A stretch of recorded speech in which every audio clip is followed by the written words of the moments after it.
2025년 10월 1일 수요일 새벽 기도입니다. 오늘 말씀은 시편 41편 1절에서 4절까지 말씀입니다. 말씀의 제목은 그를 병상에서 붙드시고입니다. 우리 어제 새벽 기도 말씀에서 형식적인 삶에서 벗어나야 된다, 이런 말씀을 함께 나눴습니다. 여러분, 우리가 누군가에게 집사, 권사, 성도의 소리를 듣고 살아도 그것은 형식에 불과합니다. 아무리 또 교회를 오래 다니거나 교회에 출석을 잘한다, 물론 좋은 일이지만 그것이 형식에서 끝날 수 있습니다. 만약에 하나님을 향한 진실된 마음, 사랑이 없이 예배드리거나 아니면 교회에서의 나와 밖에서의 내가 다르다, 이런 그건 형식적인 그냥 신앙생활을 하고 있는 것이죠. 우리는 교회 안에 있든 밖에 있든 사람이 우리를 지켜보든 안 보든 하나님의 말씀 따라 살기를 힘써야 되는 것이고요. 그렇게 계속 기도해야 되는 것입니다. 여러분, 진짜 우리는 형식적인 것을 벗어나 내 삶과 믿음이 일치하는 그런 인생을 살아야 돼요. 말씀을 읽고 따르는 인생을 살아야 됩니다.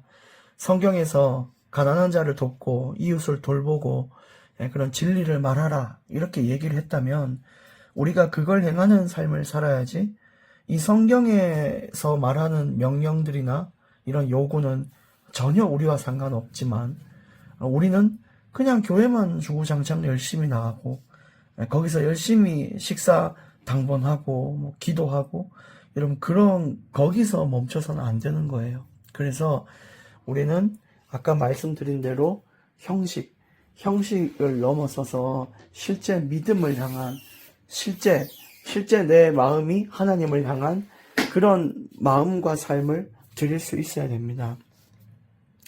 그래서 오늘 41편 1절 말씀에 가난한 자를 보살피는 자에게 복이 있으며 재앙의 날에 여호와께서 그를 건지시리로다. 가난한 자를 보살피는 자, 그 자에게 복이 있다, 성경은 얘기했어요. 주변의 이웃과 어려운 자, 힘든 자, 그들을 돌보라고 성경은 말했고요. 또 그것을 통하여 그리스도의 사랑을 간접적으로 나타내는 아주 중요한 전도의 도구가 바로 이런 봉사와 보살핌, 돕는 것, 격려와 위로, 이 모든 것들이 참 우리에게 중요하게 요구되는 부분입니다. 근데 그렇게 살면 우리가 다른 사람을 도운 것처럼 하나님도 우리가 한 행동을 다 감찰하시고 우리에게 돌려주시는 분이에요. 그래서 이전에 여호와께서 그를 지키사 살게 하시리니 그가 이 세상에서 복을 받을 것이라. 주여 그를 그 원수들의 뜻에 맡기지 마소서. 이것처럼 우리가 다른 사람을 돕잖아요. 그럼 우리 인생에 가장 힘들고 어려울 때는 누가 나를 돕냐?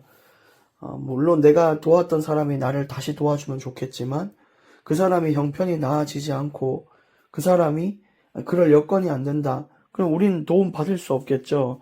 근데 우리는 거기에 집중해서는 안 돼요. 하나님께서 나를 도우신다, 하나님께서 나를 돌보신다, 그렇게 우리에게 모든 것을 다 돌려주시는 분이십니다. 큰 복을 받게 된다, 이 얘기하셨습니다. 그래서 우리는 진짜 성경대로 사는 게 중요해요.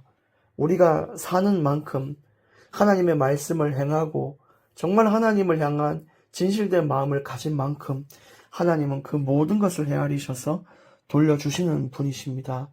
여러분, 정말 이것을 믿고 우리가 말씀 따라 살고 마음의 담대함과 정말 그런 강건함이 있기를 원합니다. 인생의 큰 어려움과 아픔 속에 있어도 하나님께서는 나의 삶을 돌아보사 나에게 자비를 베푸시고 내 인생을 살려주시고 건지시는 분이십니다. 또 나만 살리는 게 아니에요. 내가 정말 돕고 기도했던 사람들 있죠. 그런 사람들에게도 하나님은 자비와 은혜를 베푸셔서 살리는 응답을 같이 받는 거예요. 그래서 내가 도왔던 사람도 하나님께서 도우시고 또 그를 도왔던 내 자신도 하나님께서 도우신다. 3절, 여호와께서 그를 병상에서 붙드시고 그가 누워 있을 때마다 그의 병을 고쳐주시나이다. 결국 우리 인생에서도 큰 아픔이나 병상에 누워있는 건강의 문제로 이런 슬픔의 날들이 올 수도 있겠죠. 근데 그럴 때도 하나님께서는요, 우리가 건강할 때 행했던 그때의 우리의 모습을 아시고, 우리가 또 몸이 성했을 때 다른 사람을 돕고 어려운 자를 간호하고 도왔던 그때를 기억하셔서, 내가 병상에 있을 때 하나님은요, 크게 역사하시고 도우시고 이끄시는 분입니다. 그러니까 여러분, 우리가 누군가에게 받고자 하는 대로, 하나님께 받고자 하는 대로 타인에게 행할 수 있는, 주변과 이웃을 돌볼 수 있는 그런 자가 돼야 돼요. 결국 우리가 진짜 실제 삶이 어떤가가 응답으로 연결된다는 것이죠. 4절, 내가 말하기를 여호와여 내게 은혜를 베푸소서, 내가 주께 범죄하였사오니 나를 고치소서 하였나이다. 이 다윈 역시 모든 고난과 이런 아픔, 이런 것들, 그 중에 가장 중요하게 봐야 될 것이, 죄 때문에 내가 이런 고통을 받고 있진 않은가.